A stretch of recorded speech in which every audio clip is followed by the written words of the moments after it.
coupable. Parce que toi, tu peux faire perdre ton équipe. Vous comprenez? Si on t'a donné brassard, c'est parce qu'on sait que tu peux quelque chose. Maintenant, si tu n'as pas joué ton rôle, que tu as perdu, tu es le premier responsable de ton équipe. C'est vrai ou bien c'est faux? Est-ce que c'est vrai ou bien c'est faux? Voilà. Donc dans le ciel aussi, il y a coupable. C'est celui qui est capable, on lui donne un brassard. C'est celui qui, on sent qu'il a des capacités, on lui donne un brassard. Alléluia. C'est vrai ou bien c'est faux? C'est celui qu'on sent en lui que c'est un chef. C'est à lui qu'on donne un brassard. On ne donne pas comme ça où il y a rien. C'est pour cela par moment il n'y a pas là dessus. C'est pas tout le monde qui est capitaine. Souvent il n'y a pas là. Parce qu'en prenant, c'est une haute et grande responsabilité vis-à-vis des autres.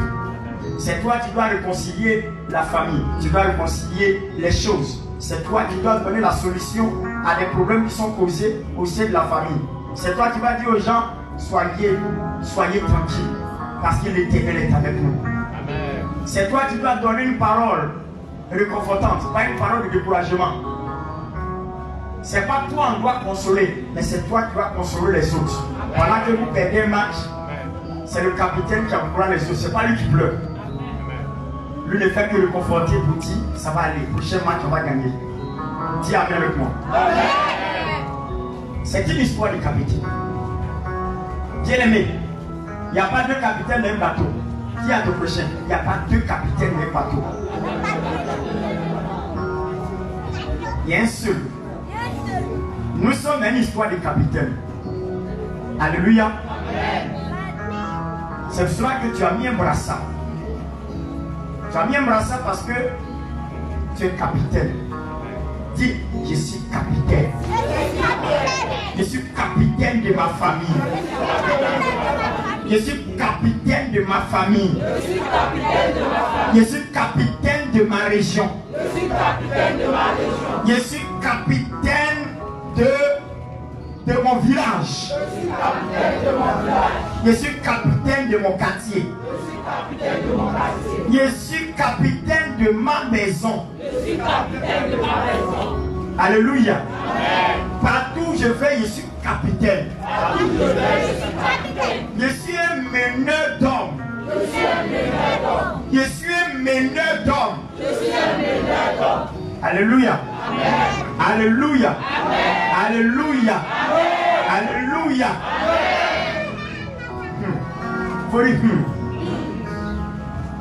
Dis ce qui va se passer va changer le cours de ton histoire.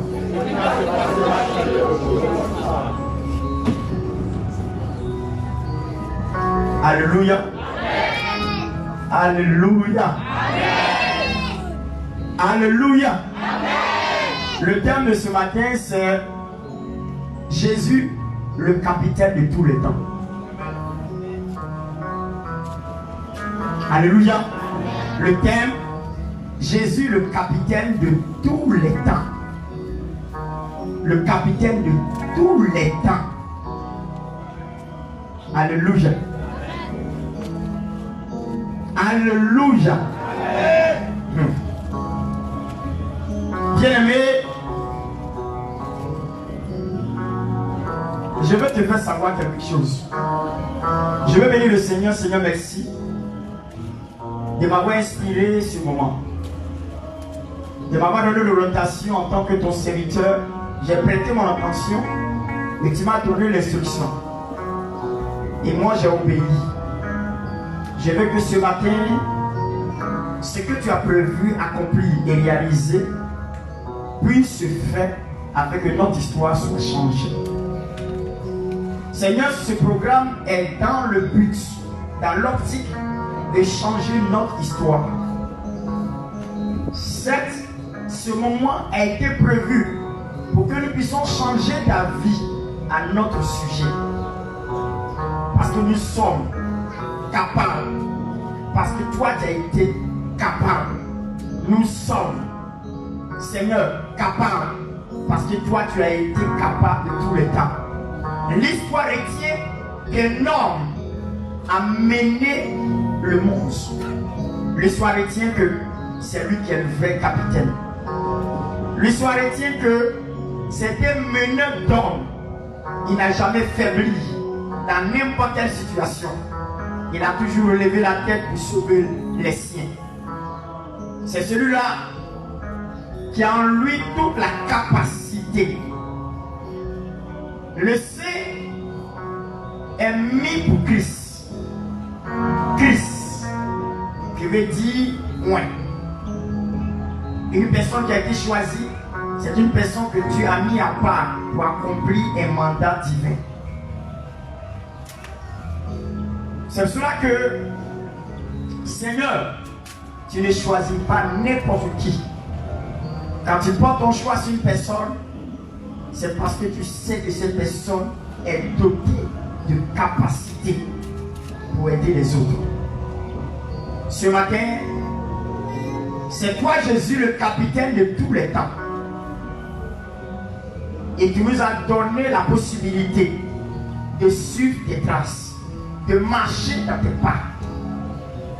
Nous sommes des meneurs de personnes. Nous sommes des sauveurs de personnes. Nous sommes des gagneurs d'âmes.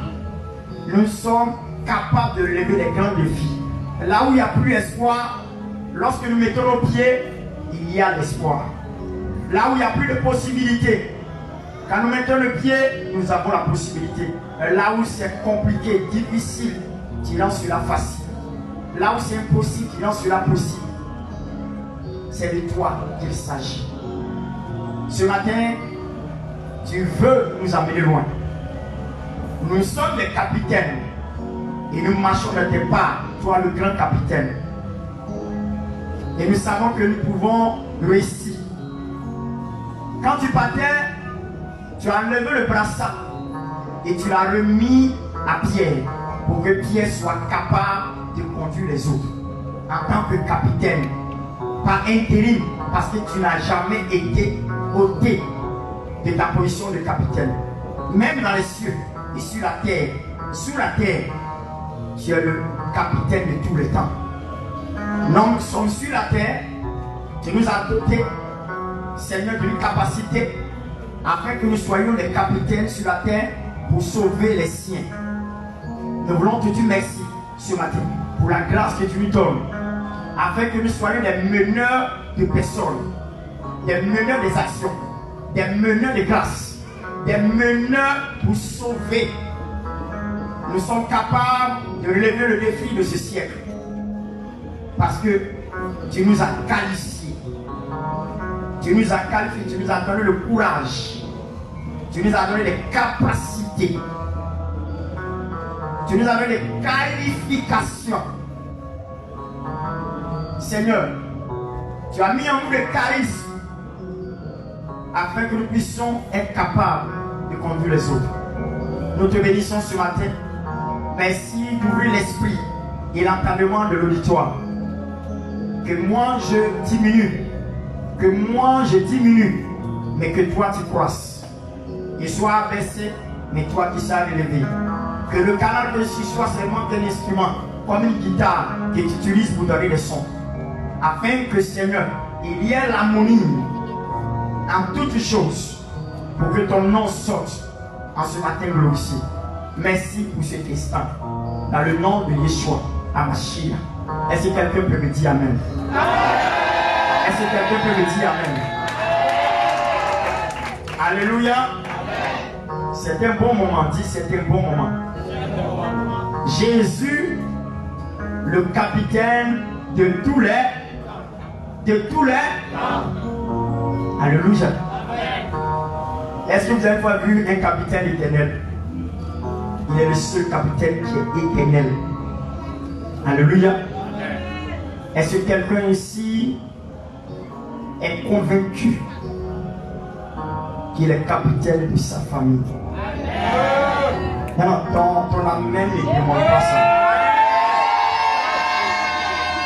Parce que tu dois le dire avec conviction. Alléluia. Alléluia. Dis-le avec conviction. Est-ce que tu es le capitaine de ta famille? Alléluia. Mes amis, c'est pas qui veut qui porte brassard. Dans une équipe, ce n'est pas quelqu'un qui se lève un beau matin et puis il prend brassard, met son bras et puis laisse tirer. Non. On le choisit. Amen. Dis on le choisit. Voilà, c'est une élection. Et d'une manière unanime, tout le monde reconnaît que cette personne-là peut. Par moment, on demande la vie. On demande la vie de tout le monde, du groupe. Et tout le monde est convaincu que lui peut prendre. Amen. Amen. Mais par moment même là,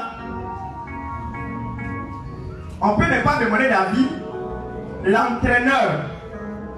L'entraîneur qualifié, il dit c'est toi et tu tombes par ça. Tout le monde a cassé terre. Pourquoi? Parce que lui, l'entraîneur, il a plus de visibilité pour constater, pour savoir qui peut être capitaine. N'est-ce pas? N'est-ce pas? Donc, son choix n'est pas discutable. On ne peut pas discuter son choix. Pourquoi? Parce que c'est lui qui est le coach. C'est lui qui conduit les autres. Amen. Amen. Par moment, certaines personnes, les présidents des clubs et j'en passe, peuvent même s'introduire. Mais il peut dire, c'est moi le coach. C'est moi je le connais. C'est moi je sais. Qui peut, qui ne peut pas. Alléluia. Alléluia. Bien-aimé, ce matin, je veux qu'on prenne une parole. Avant d'entrer dans le but du sujet, mes amis, on va prendre Jean chapitre 14, le verset 6 d'abord. Je vais vous illustrer quelque chose pour faire comprendre là où on va. On doit faire la démarche et puis aller là où on doit aller. Amen. Amen. Voilà. Jean chapitre 14, verset 6, vous le connaissez. Vous connaissez ce passage. Oui, allons-y. Jean chapitre 14, verset 6. Jésus lui dit, je suis le chemin, la vérité et la vie. Nul ne vient au Père que par moi. Il dit, je suis le chemin, la vérité et la vie. Il dit, le chemin, la vérité et la vie. J'ai posé une question. Dans le texte, est-ce que Jésus a dit, je suis le chemin, la réalité et la vie? C'est ça? C'est ce qui est écrit. Il dit, je suis le chemin, la vérité et la vie. Il n'a pas dit, je suis le chemin, la réalité et la. Malgré qu'il soit réel, parce que quand on parle de réalité, ce sont des faits. Les faits constatés, des faits palpables, des faits qu'on le voit à l'œil nu. Ce n'est pas quelque chose qui soit spirituel. C'est-à-dire que ce n'est pas quelque chose qu'on ne voit pas. Une réalité, c'est ce que nous voyons, nous constatons, nous palpons. Ça, c'est la réalité. N'est-ce pas? On dit Jésus est réel. C'est parce que les gens l'ont vu, l'ont côtoyé. Et l'histoire atteste qu'il a existé. C'est qu'on dit il est réel.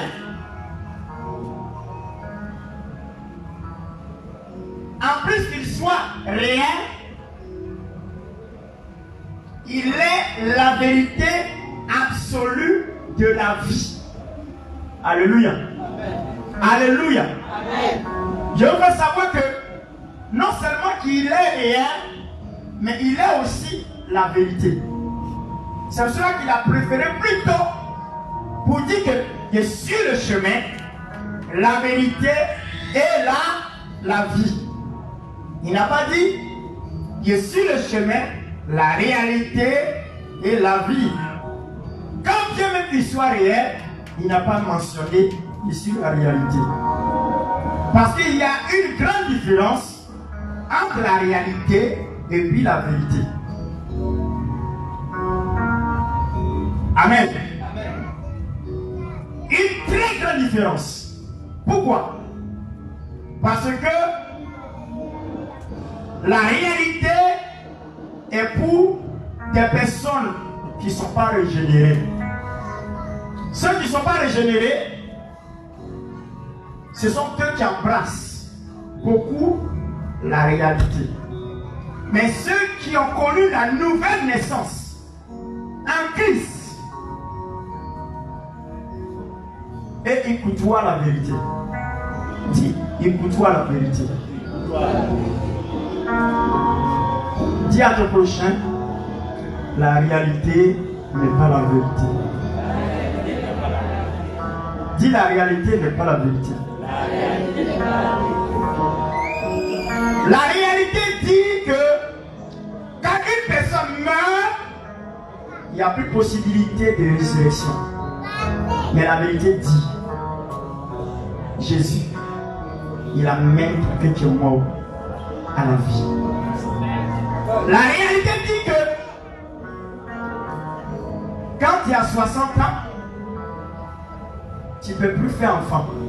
Mais la vérité dit que le miracle existe. Une femme qui a 60 ans peut avoir même des jumeaux.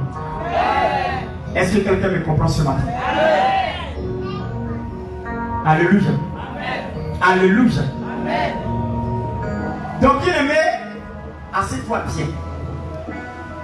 C'est comme on a dit, pour que tu sois un bon capitaine, il faut être quelqu'un qui soit capable d'avoir la transformation de ta mentalité. Un capitaine, dis c'est ici. Dis c'est ici. Ça se passe dans la tête. Vous voyez pourquoi je prends le côté du football, parce que c'est encore plus plausible, plus clair. Ce n'est pas le talent seulement qui fait que tu es capitaine. Il y a des gens qui n'ont pas grand talent, mais ils ont une bonne mentalité. Et cette mentalité permet de conduire les autres. Tu vois, parce que tu es fort, c'est pas ça. Il y a des gens qui sont forts, mais on ne peut jamais les donner brassard. Forts, talentueux.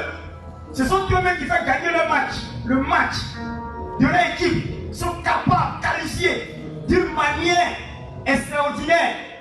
Mais on ne leur donne jamais brassard. Pourquoi? Parce que ici ça ne va pas. Dis ici ça ne va pas. Dis ici ça ne va pas. Pourquoi on te nomme capitaine? Il faut dire c'est ici. Dis c'est ici. Dis c'est ici. Il y a des gens qui sont talentueux mais très impolis. Talentueux, vulgaire, moqueur, palabreux. Ils n'ont même pas une maîtrise de soi.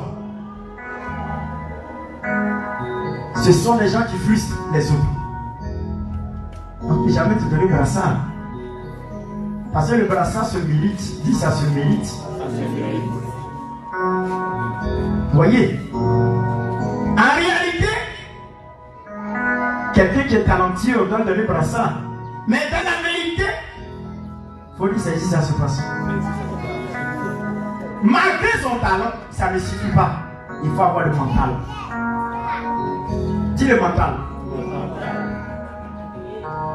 Tu peux être talentueux, qualifié. Quand tu regardes, tu dis waouh. Mais si tu n'as pas ça, dis c'est zéro. Parce qu'une situation peut venir et puis tu es déstabilisé. Malgré ton talent, la manière qu'il va prendre la situation, même les hommes même qui sont là, qui se disent que comment il peut se comporter comme ça?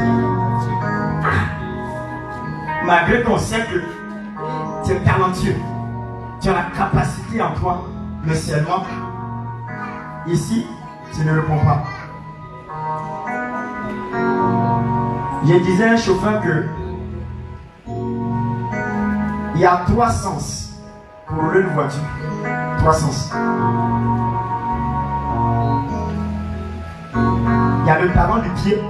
Dis le talon du pied. Pour une voiture, il y a le talon du pied. Parce qu'il y a les freins à pied. C'est pas ça. Combien tu apprends ta main pour mettre là-bas? Il y a ce qui se passe pour les pieds. N'est-ce pas? Hein? Dites-moi si c'est vrai ou c'est faux. Hein? Il y a le talon des mains. Dis talon des mains. Parce qu'il y a changer de vitesse, il se passe que tu apprends ton pied pour changer de vitesse. Je ne sais pas, hein? Moi, je n'ai jamais voulu une voiture, je sais qu'on ne change pas de vitesse à un pied. On change avec quoi? On change avec quoi? Non, répondez-moi pour qu'on soit au même titre. C'est la main, on prend pour changer, non? On roule la voiture, on prend le volant avec quoi? Le pied.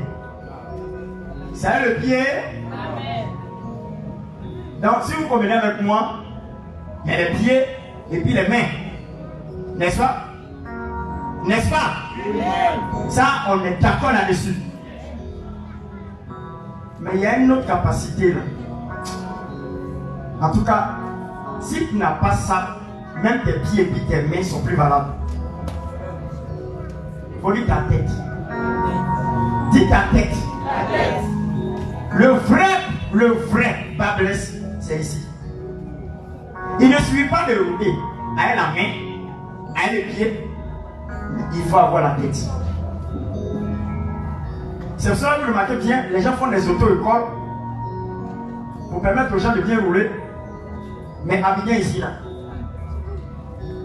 Abidjan ici, sérieusement, hein, si tu dois tenir compte des codes de la route, pour l'auto-école, il y a longtemps tu es mort.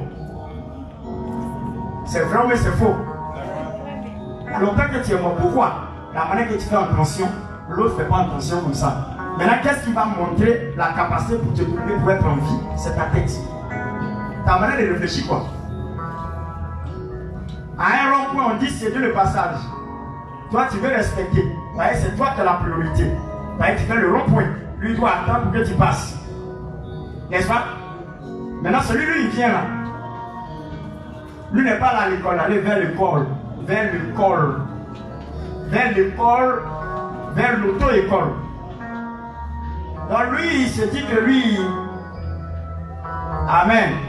Parce qu'il y a beaucoup de lettrés. Illettrés dans la conduite. Ils ne connaissent pas les panneaux. Parce qu'il y a des gens, on leur donne panneaux cadeaux. On leur donne permis cadeaux. Par rapport à l'argent. Ça, c'est une réalité aussi.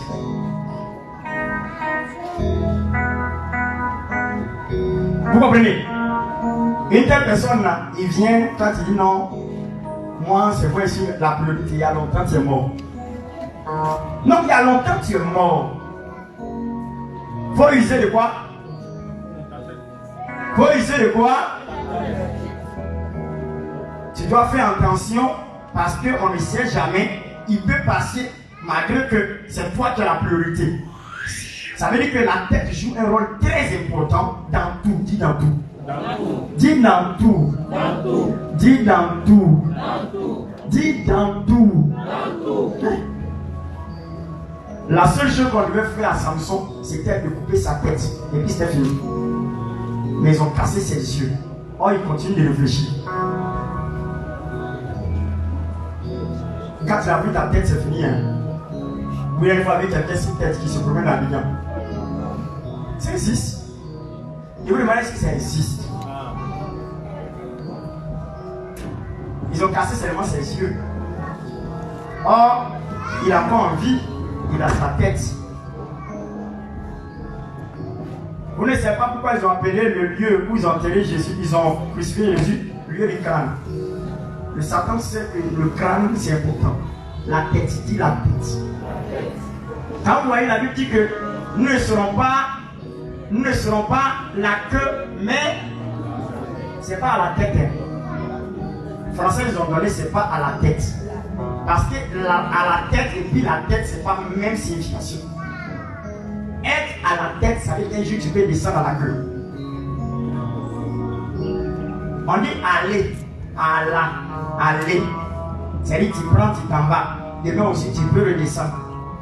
Mais il dit que vous ne serez pas la queue, mais là. C'est-à-dire quand tu es la tête, tu ne descends plus. Dis-moi, ta tête peut venir remplacer ton pied. Je vous demande. La manière que Dieu a constitué les choses là. Est-ce que la tête peut venir remplacer le pied? Ta tête est plus ta tête. Ça reste à sa place.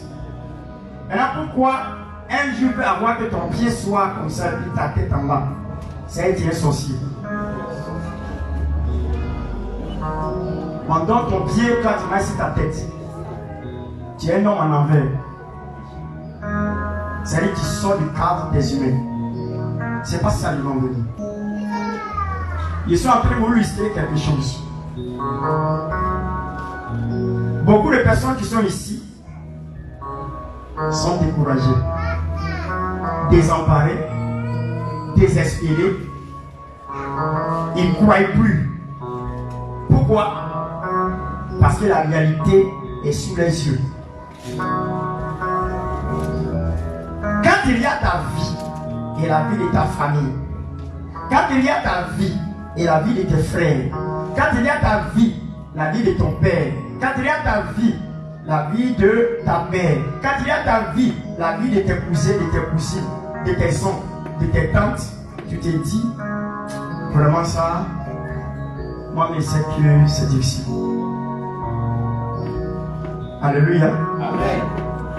Est-ce que ce n'est pas une réalité? Quand il y a dans toute ta famille, aucun n'a été épousé. Aucun n'a été épousé. Aucun n'a été épousé. On n'a épousé personne. Est-ce que ce n'est pas la réalité? Est-ce que ce n'est pas la réalité? Quand tu regardes, aucune personne de ta famille ne travaille. Personne n'a travaillé.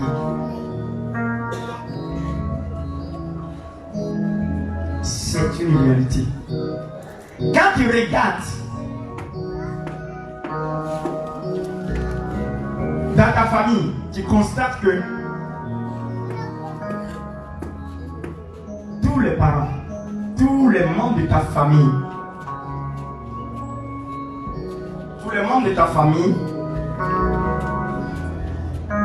ne peuvent pas vivre une stabilité. Pourquoi? Parce que le côté sexuel est accentué. C'est-à-dire qu'ils vivent le désordre sexuel. Et toi, quand tu regardes, tu dis, ah, mon père était comme ça. C'est la réalité. Parce que c'est la même chose qui m'arrive. Dans la famille, tu as constaté que tout le monde boit. Et toi-même, tu es un buveur. Et quand tu regardes, tu vois que c'est là, c'est la réalité. Pareil, toi-même, tu bois. Tu viens dans ta famille, tout le monde était menteur, attité, menteur grave. Ton père a menti. Ta mère a menti. Tous ces hommes, tes oncles, tes cousins, ce sont des menteurs. Et toi-même, tu constates que toi, tu mens beaucoup. C'est la réalité. C'est pas ça. Dans la vérité, Satan veut nous faire croire la réalité. Or, cette réalité-là, c'est parce qu'elle force. Elle est réelle parce que toi-même tu vois et tu constates. Et c'est sur ce point-là que le diable, ça peut, pour lancer ce qu'on appelle les flèches de culpabilité. Il te rend coupable. Il dit, tu vois non? Toi-même tu vois non? Ta grande soeur, elle n'est pas mariée. Ton frère, il n'est pas marié. Même quand on essaie de faire quelque chose, c'est bizarre, ça ne marche pas. Et Satan te culpabilise. Il t'accuse pour dire que toi, Quand toi tu viens là, toi tu peux aussi te gagner. Toi, mais quand tu viens là, tu peux. Effectivement, tu dis que effectivement, c'est la réalité. Le diable vient de te gagner. C'est une bataille au niveau du cerveau, de tes pensées, qu'il est en train de gagner. Le diable ne peut attaquer une personne ailleurs que de gagner ses pensées. Dis ses pensées. Vous savez, il y a une arme redoutable que Dieu a donnée à l'humanité. Une arme redoutable qui a la capacité plus que la bombe nucléaire. Elle a une capacité de destruction massive dans le camp de Satan. Et cette bombe-là, quand tu l'utilises, Satan est à terre, ses démons sont à terre.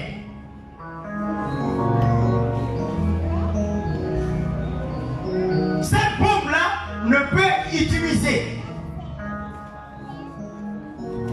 Il y a la balle, il y a le détonateur, il y a la gâchette. C'est de la gâchette dont il s'agit. Pour activer cette balle, qui est une bombe de destruction massive dans le camp du diable. Vous connaissez c'est quelle arme? Vous voulez la connaître? Est-ce que quelqu'un peut connaître cette arme? C'est le nom puissant de notre Seigneur Jésus-Christ. Le nom de Jésus. Le nom de Jésus. Le nom de Jésus. C'est ce nom-là. Mais, vous voulez connaître la gâchette? Vous voulez connaître la gâchette? Non, votre main ne m'encourage pas à vous donner ici. Est-ce que quelqu'un veut connaître la gâchette? La gâchette c'est à faire quoi? À déclencher quoi? Une balle, une munition, n'est-ce pas? Sans la gâchette, ça ne peut pas déclencher, c'est pas ça? L'homme est là. Les munitions sont là. Mais nous avons besoin de la gâchette pour déclencher. Le nom de Jésus est là, aussi efficace pour une destruction massive dans le camp du diable. Mais nous avons besoin de la gâchette. Dis la gâchette. Dis la gâchette. Dis la gâchette. Dis la gâchette. La gâchette. Dis à ton prochain, c'est le F, le O et le I. C'est ta foi. Ta foi. Dis ta foi. L'âme est déjà disponible. Elle est là. Et les munitions sont là. Mais nous avons manque de foi pour activer. Tant que tu n'as pas de foi, même malgré l'âme est dans ta main, tu ne peux utiliser. Pour vous dire la vérité, le diable, la première chose qu'il fait, il nous désoriente, il nous décourage pour ne plus que nous ayons la foi. Le travail du diable, c'est de nous empêcher d'avoir la foi et de croire que Dieu est capable de relever le défi avec nous. C'est pour cela que tout capitaine doit avoir d'abord la foi. Dis la foi. La foi. Il doit croire que il est capable. Il doit croire que Dieu est capable de l'utiliser. Dieu est capable de l'employer pour accomplir. Quand tu as été choisi, Dieu ne choisit pas quelqu'un comme ça par hasard. Il sait que tu es capable de quelque chose, c'est pourquoi il t'a choisi. Mais le diable, tu veux savoir, tu penses que toi là, Dieu peut faire quelque chose avec toi. Toi, tu as oublié ton péché de hier. Tu as oublié que toi là, c'est pas toi qui as fait avortement là. C'est pas toi qui as fait les coloris là. Et quand il commence à mener la guerre à ton esprit par la culpabilité que tu acceptes, tu es vaincu. Il vient de t'arracher les âmes. Et la seule chose que Satan fait, il fait de telle sorte qu'il te persuade. Ça veut dire quoi? Il va te donner la possibilité d'accepter ses idées. Être persuadé, c'est quelqu'un qui vient pour annuler ce que tu as et t'imposer ses idées, son idéal pour que tu puisses croire en ça. Avant qu'il ne te persuade, il va d'abord te dissuader. Te dissuader. Il va t'amener à renoncer ce que tu crois déjà.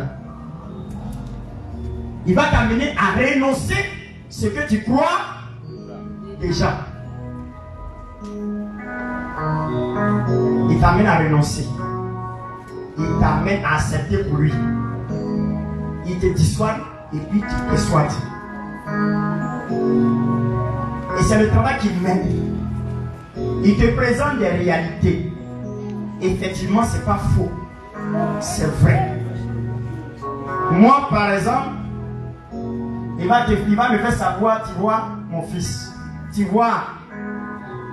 Tu comprends? Satan te voit et dit, hé. Toi-même, tu sais que aucun membre de ta famille n'a dépassé CM2. Toi, là, tu as fait quoi? Ta vie, là, tu as fait quoi?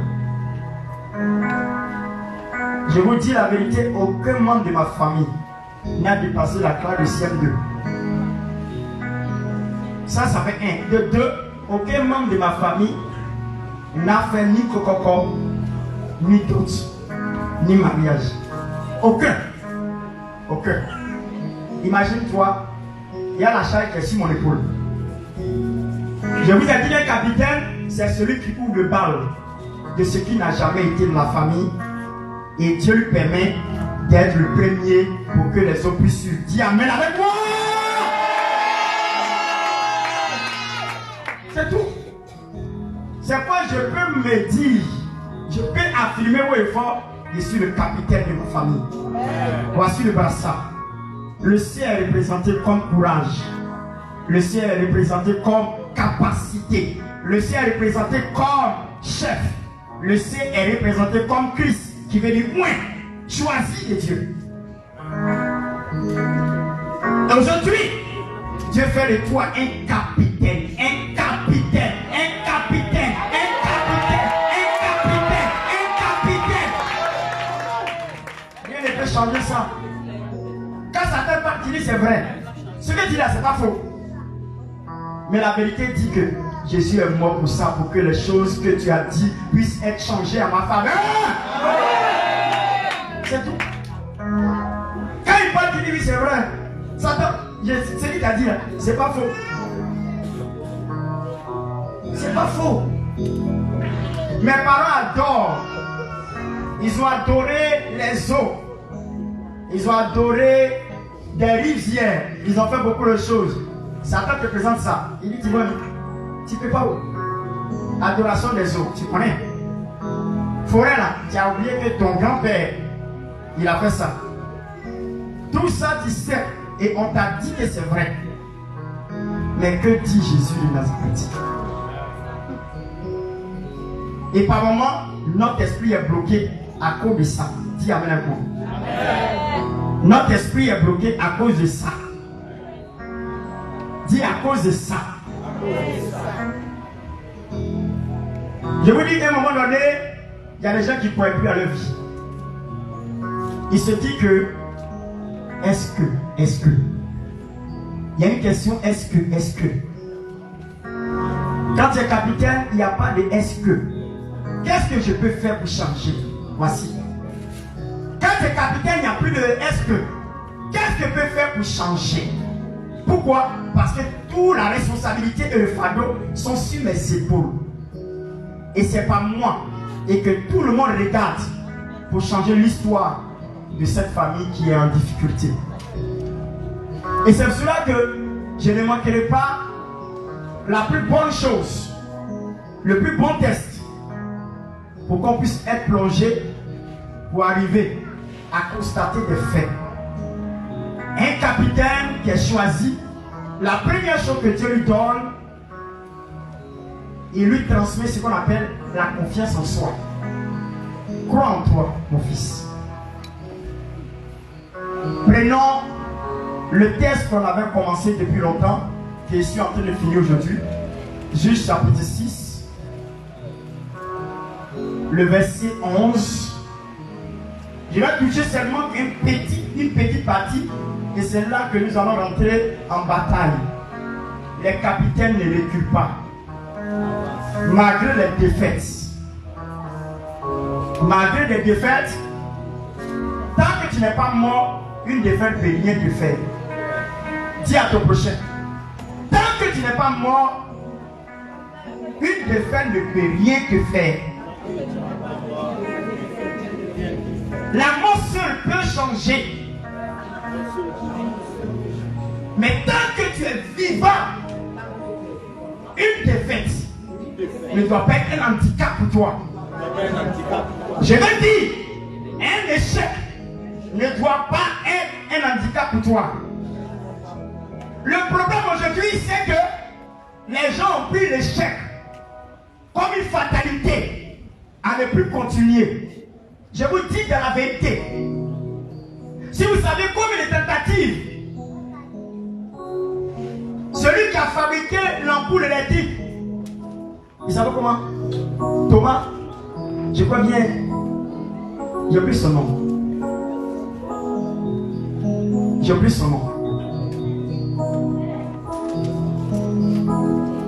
Lui qui a fabriqué l'ampoule électrique. Si on vous dit combien de tentatives il a fait pour réussir à avoir les règles, les éléments pour permettre qu'on ait l'ampoule aujourd'hui, tu vas dire, hier, il a tapé poteau beaucoup de fois. Hein? Malgré que tu tapes poteau, il faut te dire que tu es un capitaine. Dis, je suis un capitaine. Vous savez le problème aujourd'hui, l'échec, c'est une tentative pour mener, pour obtenir un résultat positif dans ce que tu entreprends ou tu fais. C'est ça qu'on appelle l'échec. L'échec est différent de la réussite.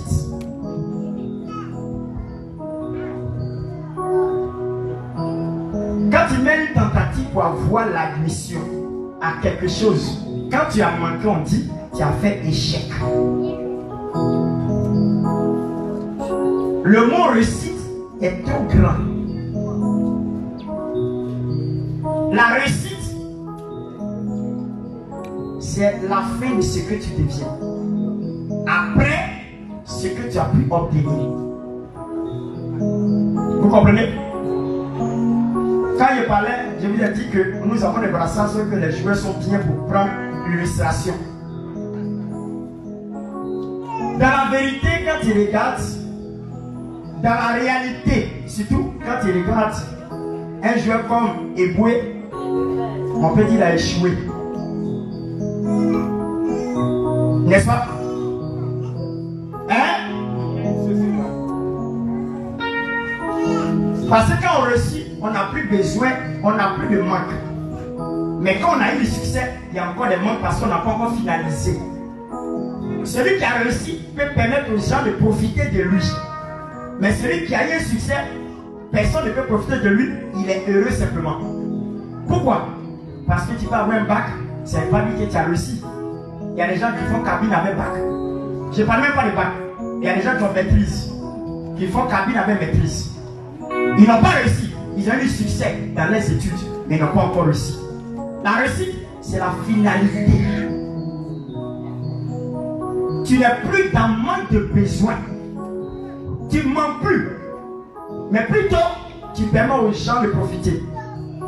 En ce terme, le petit Didier Drogba a réussi. Pourquoi? Il n'est pas dans le manque. Les gens me profitent de lui. Samuel Eto'o, il a réussi. Il n'a pas seulement eu du succès dans le football, mais il a réussi. Il y a des gens qui ont eu du succès dans le football et n'ont jamais réussi. C'est vrai ou c'est faux? C'est vrai ou c'est faux? C'est pas le fait d'avoir du succès qui compte, c'est le fait de réussir qui compte. Dis amen avec moi. Dis tant que je suis vivant, je sais que je vais réussir. Même si j'ai tapé des poteaux, elle sait qu'il va réussir. Dis à ton prochain, ne sois pas découragé. Tu es un capitaine. Et capitaine commence par C. Dis ça commence par C. On se veut dire aie courage. Dis aie courage. Le C veut dire aie courage. Courage. Voilà. Est-ce que quelqu'un comprend le message? Je suis venu te fabriquer. Ce matin, c'est pour te fabriquer. C'est pas de l'amusement. Parce que le diable t'a fait croire des choses. Il t'a fait croire la réalité. Il y a des gens quand ils regardent, tellement que la vie a été difficile pour eux, quand ils regardent, ils s'assoient un peu et ils regardent. Moi-même là, même là. J'ai quel âge même? J'ai 48 ans. Yeah. Et moi-même, un jour encore, je peux me marier là. 48 ans. Vous savez, il y a des règles qui sont établies. Mais il y a des gens qui défient les règles. Est-ce que quelqu'un peut dire amen avec moi? Non, pourquoi on dit que on est accepté, c'est qu'il y a eu un groupement qui sont arrivés à une limite, mais toi tu as dépassé la limite. Dis amen avec moi. Il doit y avoir aussi exception. Qu'on dise que c'est vrai. Voici une femme que je parle tous les jours, une femme musulmane qui a accepté Jésus. Elle s'appelle Maïmouna Ouattara Hélène. Cette femme est venue la rencontrer. Le jour que je vais la rencontrer, et je parlais d'elle, je suis rentré dans le salon de coiffure pour essayer de le coiffer. Son champ était à côté. Et il s'apprêtait pour se laver pour aller à un funérail. On c'était le jour là, c'était le funérail de la servante de Dieu. Il a attrapé ma tête comme ça. Et je n'ai pas pu rencontrer cette femme. Pour lui dire combien de fois j'ai été reconnaissant de ce que Dieu a fait dans sa vie. Amen. Vous savez, on dit une personne sans utérus, la science, la réalité de la science dit, sans utérus, tu ne peux pas faire d'enfant. Ça, c'est certain pour la science. Ça, c'est vérifié pour la science. Ça, c'est une réalité claire, indiscutable au niveau de la science. Mais la vérité dit, nul ne peut s'opposer à la puissance du Saint-Esprit, à la puissance de Dieu, à la puissance de Jésus-Christ de Nazareth. La Bible dit que il amène à l'existence ce qui n'existe pas. Il appelle les choses qui ne sont pas comme si cela était. Son mari est parti l'envoyer à l'hôpital. Première fois à l'hôpital, ils ont constaté les faits. La science a diagnostiqué que par les appareils radio, que cette femme, elle est sans utérus. Bien aimé, pour les femmes qui connaissent, ils savent ce qu'on appelle l'utérus. Moi j'appelle ça un berceau dans le corps de la femme. Un berceau. Le berceau où l'enfant, où le fœtus grandit et ça devient un embryon. Pour cette femme, il n'y a pas de berceau.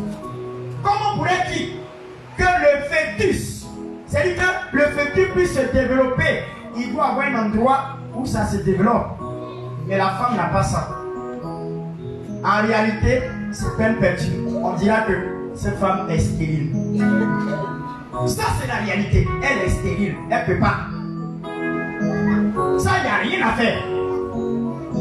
Il y a deux cas. Il y a manque d'utérus, il y a manque de trompe. Si les deux trompes sont coupées, ça là, la science atteste. Même si tu as utérus, les trompes sont coupées, zéro. Ça, c'est la réalité. Quand la fille devait radier son parti à la maison. Après la visite du Seigneur dans sa chambre, elle commence à cracher. Or, quand il partait là-bas, il a dit au médecin, son médecin, il lui a dit, c'est ma servante. Parce qu'il avait honte d'elle. Il avait honte d'elle. Et là-bas net, elle retourne parce que dans la maison, elle commence à cracher. Elle crache. Il dit, mais tu as quel problème même? Nous, on sait que ton ventre est cimetière. Tu ne peux pas avoir même cimetière même à contenu. Dis cimetière à contenu. On appelle cimetière parce qu'il y a les morts là-bas. Est-ce que les morts ne sont pas réels? Est-ce que les morts ne sont pas réels? Ils sont réels. Cimetière là. Donc qu'est-ce qu'il fait? Il amène encore une deuxième fois pour dire allons-y. Tu es malade là-bas, allez te soigner. Tu es enfant des gens, il ne faut pas y avoir de problème. Ils s'en vont. On constate. On voit que ce sont les symptômes de grossesse. Mes amis, on constate que ce sont les symptômes de grossesse. Le médecin qui a fait l'échographie dit non. C'est moi qui ai fait. Je suis un médecin, je connais la science. Elle n'a pas utérus. Quel signe de grossesse qui s'anime dans le corps de cette femme? Non, ça ce sont des histoires. Il ne croit pas. Pour confirmer, pour dire qu'il a raison, il va aller faire deuxième échographie. Tous les appareils qu'il a fait, scanne tout pour voir tout, pour ne pas qu'hier il se trompe. Il constate quelque chose. Il prend l'appareil, il fait. On fait sortir et il constate que dans l'échographie, il y a une main d'homme qui a gardé le fœtus, qui a gardé l'embryon, qui a gardé le fœtus, une main d'homme. C'est la main de notre Seigneur Jésus-Christ. La main de Jésus était en bas. Et l'enfant a grandi dans la main de l'Éternel.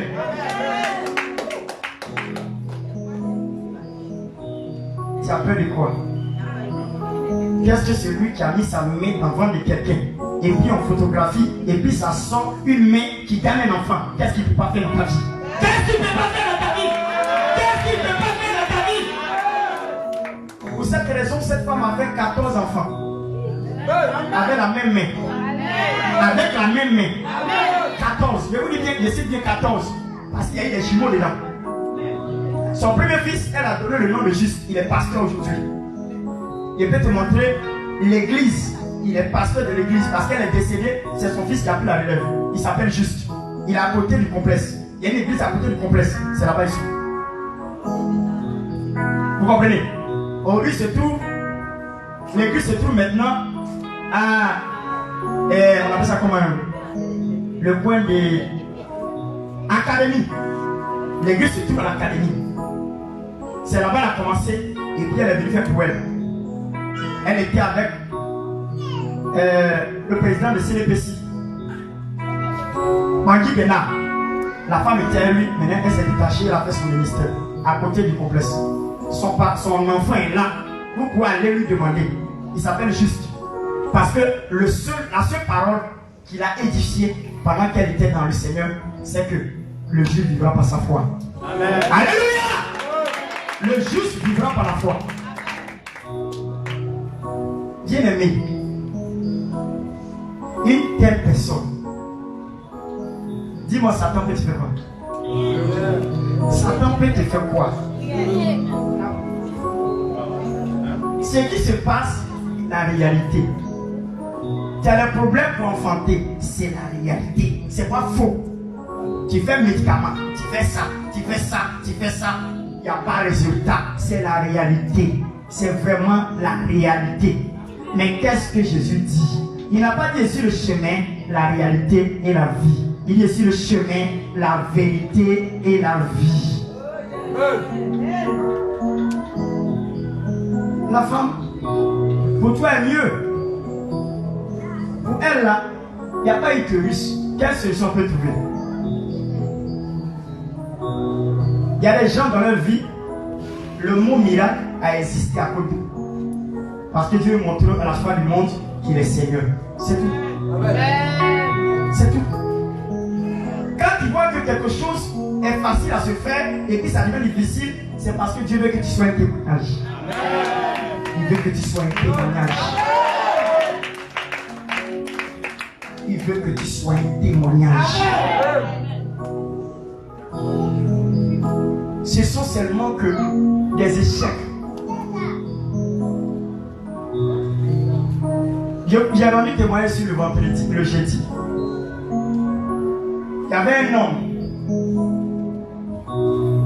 qui était en train de marcher. Il a bac plus 5. Dis bac plus 5.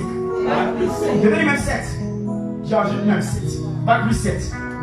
Il marchait comme ça quelque part. Et en marchant, il constate qu'il y a quelqu'un qui l'a vu et puis il a garé. Elle a garé son 4x4. Et puis elle descend de sa voiture et puis elle appelle. Et elle appelle, yeah! Elle dit son nom. Et puis il se laisse sa tête brigade. Lui il est en train de marcher.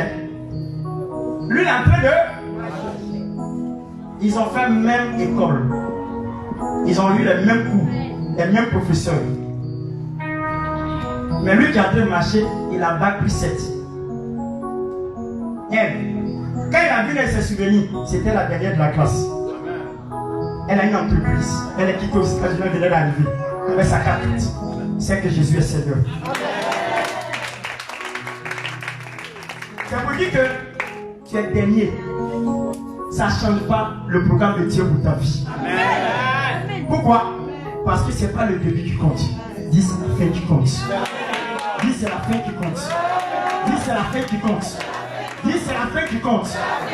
Je suis rien aujourd'hui, c'est une réalité. Mais dans la vérité, c'est que Dieu m'a prévu, il m'a destiné pour une grande destinée. C'est ça qui est la vérité. C'est ça qui est la vérité. Je suis enfant des pauvres. Quand on me regarde, je ne suis pas intellectuel. Au français un peu tordu. Mais ça ne peut pas m'exclure du programme de Dieu sur ma vie. Ça ne peut pas m'exclure du programme de Dieu sur ma vie. Est-ce que ça peut t'exclure? Ça peut? Non. Alléluia. Amen. Ça ne peut pas t'exclure. Les gens sont là, ils sont en train de se confondre. Je n'ai mis le diplôme. Je n'ai mis ça. C'est pas ça. Ça, c'est la réalité. Parce qu'on ne t'a pas aidé pour te scolariser. On ne t'a pas aidé pour continuer tes études. Sinon, toi-même, tu avais l'intention. C'est une situation de société que tu as vécue avec ta famille. Et cela n'exclut pas le plan de Dieu pour ta vie. Amen. Cela n'exclut pas le plan de Dieu pour ta vie. Amen.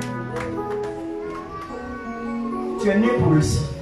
Dis à ton chef, tu es né pour réussir. Dis, je suis un capitaine. Dis, je suis un capitaine.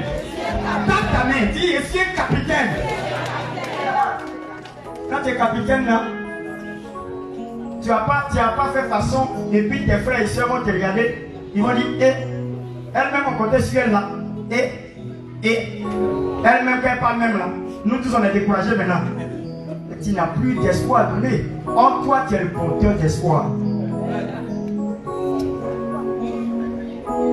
Les gens te regardent, dis à ton prochain, tu es capitaine, c'est quoi les gens te regardent? Dis-lui. C'est parce que tu es capitaine que les gens te regardent. Un capitaine, c'est nous, on regarde. Dis-moi, quand il y a un problème dans l'équipe et que les joueurs ont une revendication, qui est porteur pour aller donner le message? C'est le capitaine qui va aller pour négocier. Ah, mes amis là, voilà ce qu'ils disent. Il a analysé, il voit que c'est la vérité. C'est lui. Ou bien Capi. C'est pas ça. C'est toi qui es le peuple, les autres sont derrière. N'est-ce pas? Alléluia. Amen. Alléluia. Amen. Est-ce qu'il y a des capitaines ici? Quand il dit comme ça, tu dois te lever mais puis grandir. Est-ce qu'il y a des capitaines ici? Vous n'avez pas compris pourquoi il n'est pas porté sur lui aujourd'hui. Je suis en basket. Parce que je suis approprié. C'est que je suis approprié pour l'événement. Voilà. Et puis je suis dans un maillot jaune noir. Par exemple, je suis assez mimosa depuis que je suis petit. Voilà. Donc là, je montre maintenant que je suis sur le terrain. Alléluia. Alléluia. Alléluia. Est-ce qu'il y a les 9 ici? Est-ce qu'il y a les 9 ici? Est-ce qu'il y a les 10 ici? Comment? Comment? Est-ce qu'il y a les Benzema ici? Hein? Est-ce qu'il y a les Benzema ici? Est-ce qu'il y a les Messi ici? Alléluia! Non, il chauffe un peu, il chauffe un peu. Il chauffe un peu. Capitaine, après moi. Qui est après moi? Capitaine, après moi. Hey! Dis hey! Dis hey! Dis hey! Dis hey! Dis hey! Dis hey! Hey! Satan pensait qu'il m'avait fait mal à taper. Satan pensait qu'il m'avait fait mal à taper. Oh, tu ne sais pas que ma motivation a monté à 1 degré. Alléluia. Dis, je suis prêt à mouiller maillot. Pour ma famille. Pour ma région. Pour mon quartier. Pour mon village. Je suis prêt. Dis, je suis prêt. Dis, je suis prêt. Dis, je suis prêt. Dis, je suis prêt.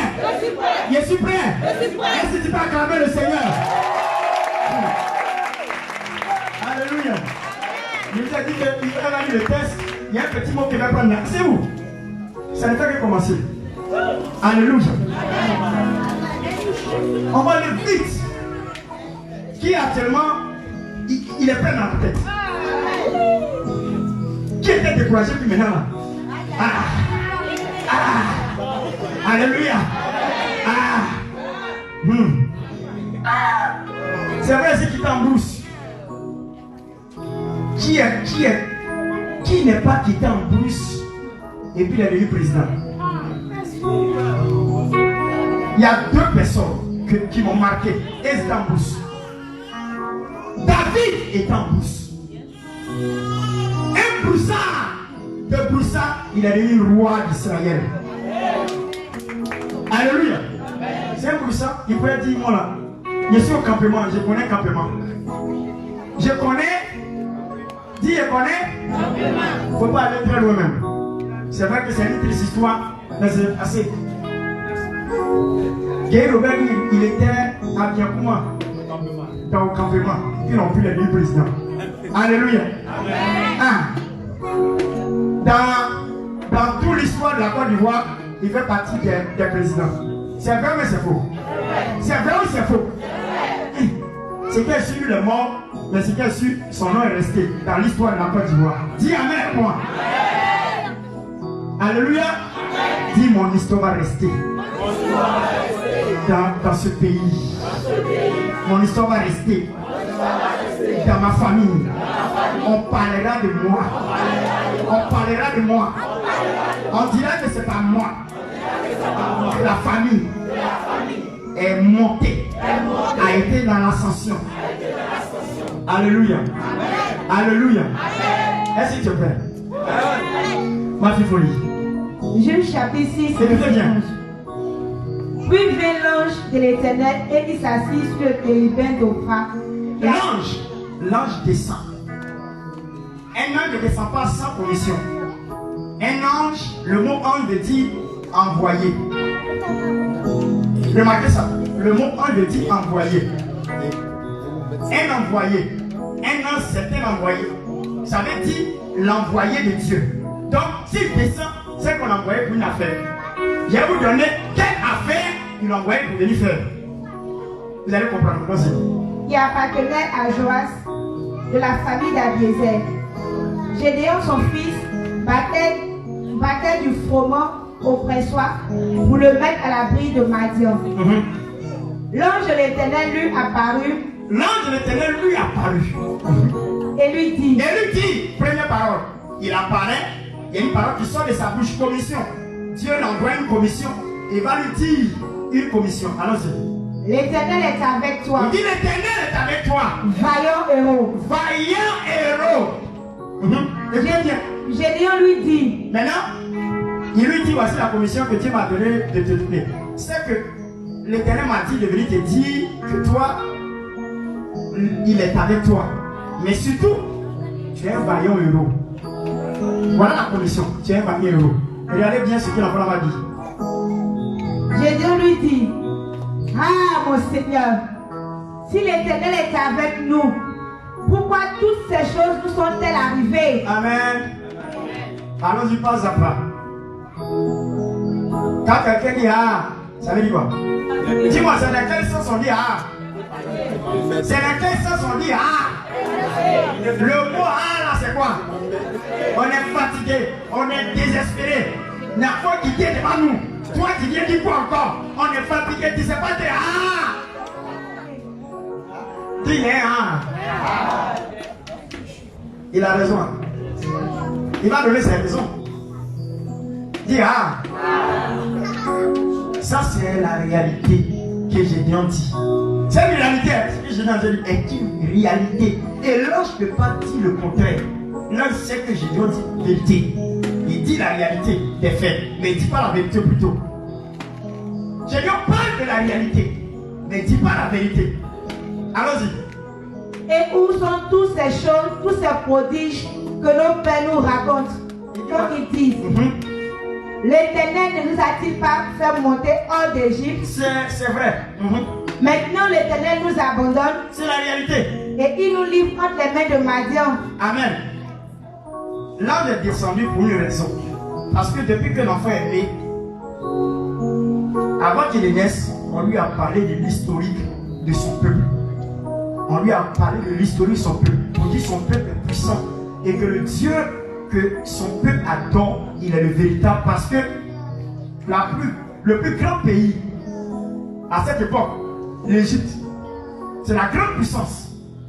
Cette nation d'Égypte, le Dieu d'Israël les a défiés et les a vaincus. C'est un exploit parmi tant d'exploits. Dans l'histoire du monde, on ne peut passer outre de cette victoire.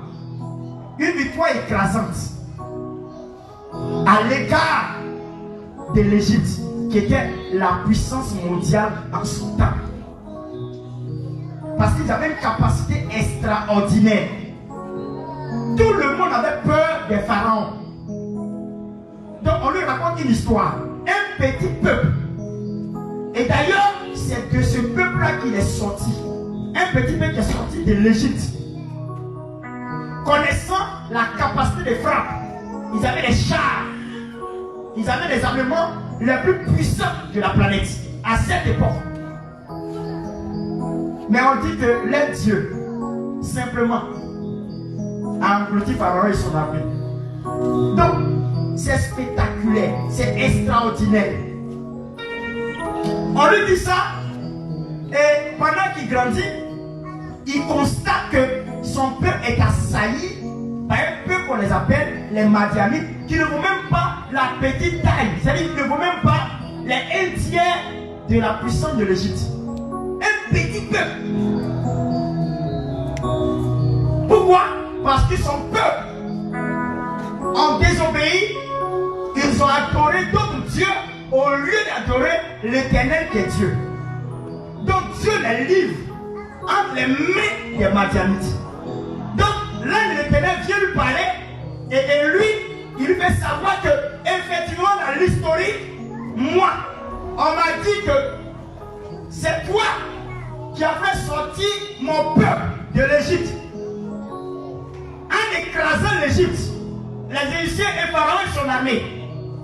Mais aujourd'hui là, je ne crois plus parce que voici les réalités. Nous sommes entre les mains des Madian. La réalité est sur ses yeux. Parce qu'il a grandi dans ça. Il a vécu dans ça. Il a vu ça. Il constate ça. Il a traversé ça.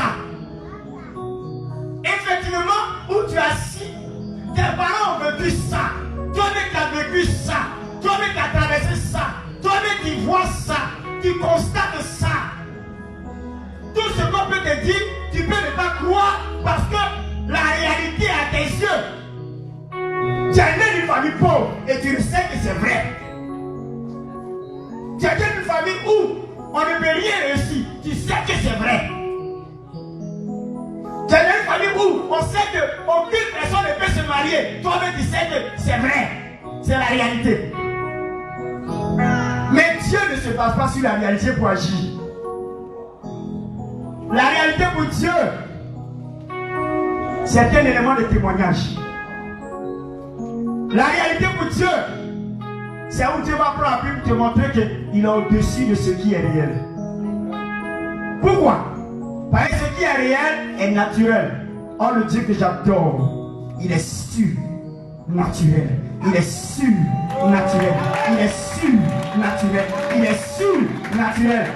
C'est ce qu'il est en train de dire à Gédéon. Il ne va pas s'arrêter par là. Il va continuer afin de le persuader. Le dissuader d'abord, et puis après, le persuader. La discussion qui est engagée entre l'ange est une discussion pour le dissuader. Pourquoi? Parce que Dieu savait au ciel que Gédéon était son choix, mais il avait un problème qui lui faisait qu'il ne peut plus croire en lui. Pourquoi? Parce qu'il a vu les gens les dominer. Bien aimé, quand tu grandis dans une famille où tu n'as pas encore vu l'espoir, tu as un problème pour croire que c'est pas toi que l'espoir va venir. Je te dis la vérité. Mais lui, ce qu'il oublie, il a oublié qu'il était le capitaine de la famille. Il avait oublié qu'il était capitaine de la famille. Il a oublié que c'est sur lui que l'Éternel peut compter pour changer l'histoire de sa famille. Parce qu'il est le grand capitaine. Il est le capitaine de la maison. Il est le capitaine de sa famille. Il est le capitaine de sa région. Il a oublié. Il a oublié que Dieu lui avait porté un brassard. Il oublie ça. Bien aimé, quand tu portes un brassard, tu as une responsabilité. Les autres peuvent jeter le pont, mais toi jamais. Toi jamais. Dis jamais. Je ne jetterai jamais l'éponge. Parce que je suis le capitaine de ma famille. Et regardez, l'ange pouvait se taire pour dire, il m'a fait à telle partie. Mais là, il dit non. J'ai une mission. L'Éternel m'a envoyé pour la mission. Je dois achever ma mission avant de m'en aller. Écoutez bien la suite. Au verset 14, l'Éternel se tourna vers lui et dit, va avec cette force que tu as et délivre Israël de la main de Madian. Vous voyez, ça fait deux volets. Premier volet, il dit quoi? Il lui dit, vaillant héros. Première parole. Vaillant héros. Deuxième, il dit quoi? Vaillant la force que tu as. Deux paroles. Dis deux paroles. Vaillant héros. Sachant qu'il se sent ferme en lui. Vous savez, quand Dieu rencontre quelqu'un et qu'il veut l'utiliser, il lui prêche. Il lui prêche quoi? La confiance en soi. Première chose que Dieu communique à ses capitaines, il te prêche la confiance en soi. Vous savez quoi, la confiance en soi? Tu peux croire que Dieu est puissant, mais tu peux ne pas croire que Dieu peut avec toi pour changer quelque chose. Ça fait deux choses. Il y a des gens ici, quand tu leur dis, Jésus, est-ce que Jésus est puissant? Est-ce que tu crois que Jésus est fort? Est-ce que Jésus peut changer ta vie? Ils vont dire oui. Ils vont crier Alléluia. En réalité, quand tu vas les demander est-ce que Dieu peut au travers de toi pour ressusciter un mort, ça là, cette histoire-là, ça là. Pourquoi? Parce que la personne ne s'est jamais vue faire. Il y a une chose qu'il faut comprendre. Hein. C'est un jour on fait quelque chose. Dis-moi, c'est un jour on fait les exploits. C'est un jour on fait. Amen. Celui qui a fait exploit, est-ce qu'ils ont écrit son nom dessus? Non, lui, voici les catholiques, personne qui peut faire des exploits. Ça existe. Elle, ça existe. Ceux qui ont fait exploit, c'est le courage. C'est quoi? C'est le ciel. Dis c'est courage. Dis c'est courage. Donc, deux paroles pour le réconforter, pour l'encourager. Pour lui dire, il faut avoir confiance en toi. Tu es un vaillant. Première parole d'encouragement, vaillant héros. Deuxième parole d'encouragement, c'est quoi? Va la force que tu as. Parce qu'il sait qu'il n'a pas de force en lui. Il se dit qu'il ne peut rien. Lui, il écrit les fromages. Il écrit les fromages pour le mettre à l'abri des Madianites. C'est ce qu'il s'est fait. Regarde. Quand Dieu te regarde, il sait que tu vas encore flotto. tu vas les baigner. Quand Dieu te regarde, il sait que ce que tu fais là même là, quand on regarde, ça vaut rien. Et laisse-moi te dire, c'est toi qui l'as choisi. C'est toi qui l'as choisi. C'est toi qui l'as choisi. C'est toi qui l'as choisi. Il est temps d'écraser le froment pour le mettre à l'abri de Madian. Il n'a jamais fait espoir. Depuis qu'on lit le texte, quand il lit bien, il n'a jamais fait d'espoir et il ne vaut à rien. C'est écraser le froment, c'est ça seulement ils ont écrit. Hein. Écraser le froment pour le mettre à l'abri de Madian. Vous dites c'est un écraseur de froment. C'est tout. Il peut dire bon là, il ne peut pas. Il a raison parce qu'il n'a jamais fait guerre. Il n'a jamais pris une arme. Peut-être même un chasseur, il n'a jamais été chasseur. Il le cache. Donc quand tu le regardes, quand l'Indien lui dit, il a raison de dire non, moi là, il peut faire quoi. Et effectivement, quand tu vas venir vers toi, tu dis non, mais toi aussi, regarde moi. Moi, il peut faire quoi. Moi, quand tu me regardes, il peut faire quoi. Dis c'est Dieu qui choisit. Et dis encore c'est Dieu qui qualifie. Dis c'est Dieu qui choisit. Et c'est lui qui qualifie. Et c'est Dieu qui te connaît. Il sait ce que tu peux. Celui qui te qualifie là, il a les moyens de sa politique. Peu importe ce que tu vas dire comme réalité, il s'en fout de ça. Amen. Et regardez bien ce qu'il va dire. À chaque niveau où Dieu l'a encouragé, il a une parole qui a ajouté. Première chose, il a dit quoi? Il dit, mais Dieu, tu me laisses entre les mains, vous nous laissez entre les mains de Marguerite. Il y a un deuxième. Quand on a dit, va à la force, tu vas regarder ce qu'il va dire. Il va gâter même, il va gâter. Pour dire qu'il n'a pas confiance en lui vraiment. Allons-y. Gédéon lui dit, au verset 15, ah mon Seigneur, avec quoi délivrerai-je Israël? Ouais, non. Ça fait combien de A? Ça fait combien de A? 2 A. 2 encouragements et puis 2 A. C'est pas ça? Il n'y a pas eu 2 encouragements. Mais il y a eu 2 quoi? Ça veut dire que malgré tout ça, il ne croit pas. Frère, il y a un problème. La seule chose qui peut te disqualifier, amen, c'est ne pas croire. Ce qui va te disqualifier dans ce que nous sommes en train de faire, c'est ne pas croire que Dieu soit capable de faire des choses avec toi. Croire aussi commence par. Croire aussi commence par. Croire aussi commence par. Voilà. Ta devise, c'est de croire. Ta devise, c'est de croire. Tout simplement. Peu importe ce que tu vois comme réalité, mais le Seigneur te demande de croire. De croire. C'est tout simplement croire qu'il peut, croire qu'il va, croire qu'il est capable, croire. Allons-y.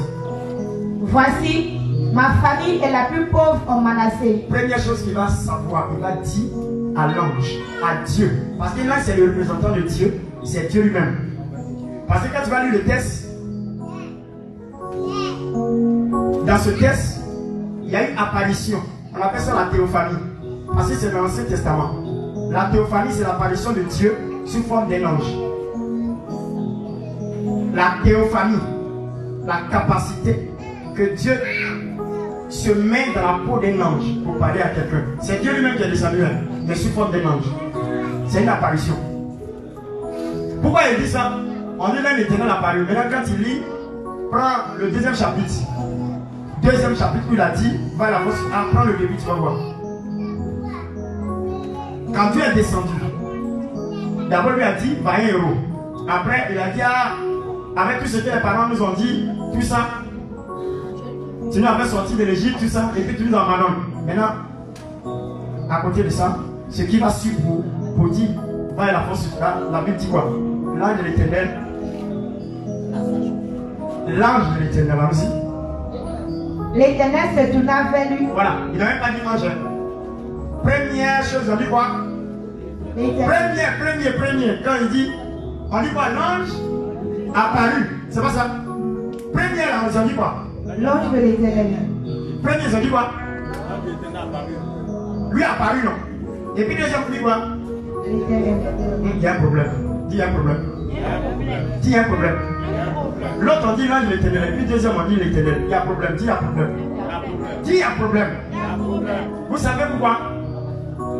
Vous savez pourquoi? Premier, ils ont mis l'ange parce que le constat qu'on a fait, c'est un début. On ne sait pas qu'est-ce que l'enfant va dire. Qu'est-ce qu'il va dire? Qu'est-ce qu'il va exprimer par rapport à ce que l'un va lui dire. Mais son explication qui est donnée, un constat se fait que l'enfant ne croit pas du tout. Il est goûté dans sa tête. Dans son cœur, il ne croit pas du tout. Amen. Il ne croit pas. Il ne croit pas. Mais quand il ne croit pas du tout, il faudrait qu'il y ait changement de mouvement. Donc Dieu lui-même maintenant va venir vers. On dit c'est l'éternel. Quand on dit ange, c'est ange. Mais là on dit quoi? On dit c'est ange. C'est écrit ange. Ils ne savent pas peut-être sont trompés. Ça va, les peut-être sont trompés. Hein? Moi je ne comprends pas. Ça va. Je vais essayer de voir d'autres tests. Sinon, ce que moi je comprends là, ça me semble étrange. On les sont trompés. Ils ont mis éternel avec grand E. Yeah. C'est qui alors? C'est Dieu lui-même. C'est le plus ange. Dis son problème est grave. Non, il y a des cas de figure. Quand Dieu regarde dans ton cœur, il sait que ton problème est grave. Lui-même, quand il essaie de la plus envoyer un ange. Oui, allons-y. D'abord, on dit quoi? Vous ça parle.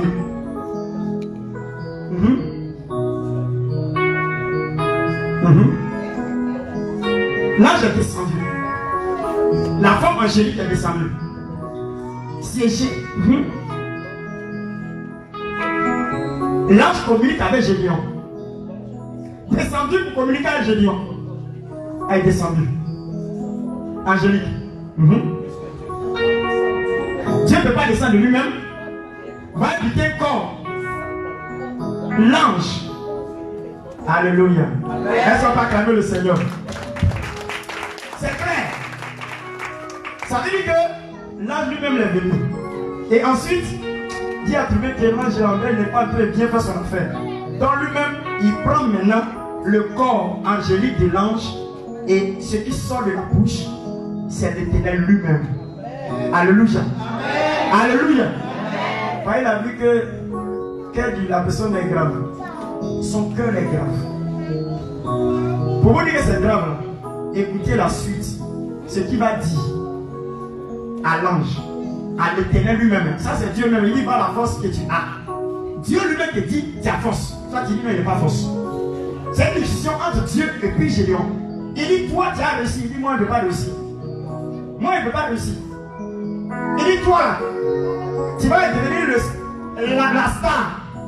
Le star de toute une génération. Amen. Tu es une star. Il dit c'est toi. Il dit c'est toi.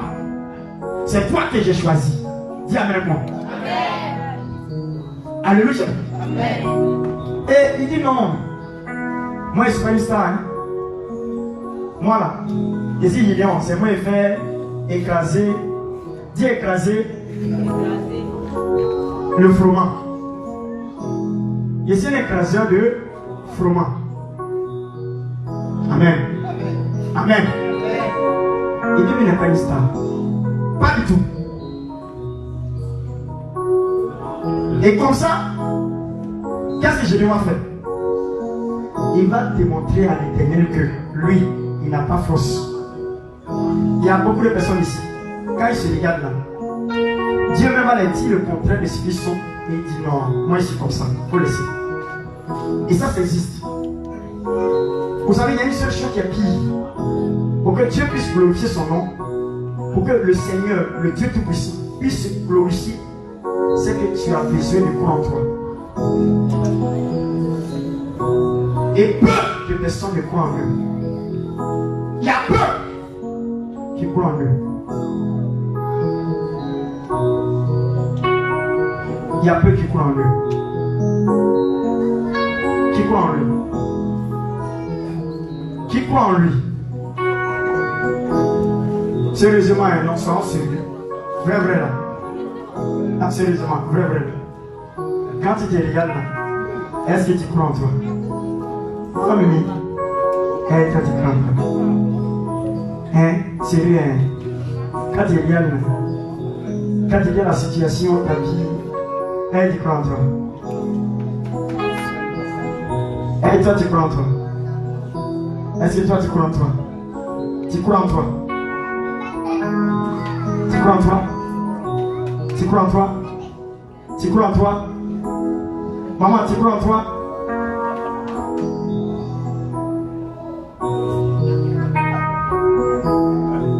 Maintenant voici. Est-ce que tu crois en toi? Tu crois en toi? Ah, tu dis non. Voici une qui dit à propos même. C'est la vérité. Pourquoi? Parce que c'est la même réaction que j'ai dit. Non, c'est la vérité. Non, ce que je dis là, c'est pas la vérité, mais c'est la réalité. Parce que elle voit, elle sait. Elle vit ça. Vous savez ce qui est grave? Il y a ce qu'on entend qui peut être un obstacle. Ce qu'on entend peut être un obstacle. Ce qu'on voit peut être un obstacle. Et ce qu'on vit peut être un obstacle. Les trois niveaux. Quand tu entends, que tu vois et que tu vis, dis ça peut t'empêcher de réussir. Ça peut t'empêcher de croire que Dieu peut quelque chose avec toi. C'est ce qu'ils sont en train de dire à Gédéon. Gédéon est découragé. Quand Dieu place quelqu'un, il lui met en confiance. Première des choses, il te met en confiance.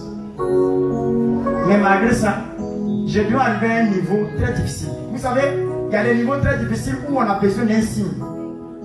Si Dieu ne permet pas un signe, ce niveau-là, tu ne peux jamais avoir confiance en toi.